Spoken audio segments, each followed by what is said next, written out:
Again, that's why I like coming to my buddy's house. I see clocks I've never seen before. Have you ever seen an 8-day Poppo cuckoo clock? I haven't. This is it's a first for me, and I've got several Poppo cuckoo clocks.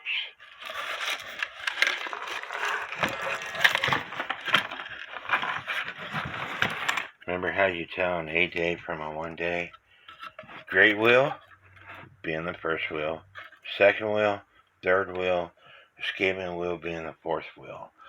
8-day cuckoo clocks have got 4 wheels, where 1-day cuckoo clocks have got 3 wheels from the great wheel to the escapement wheel. Well, this is an 8-day cuckoo clock, and there it says Tesla Clock Company, made in Japan, but it's the same company that makes Poppo cuckoo clocks. And I think they use some kind of rice paper for the bellows. But it's pretty cool to see an 8-day Poppo cuckoo clock. This is a regular 34 movement that they stole the design from regular.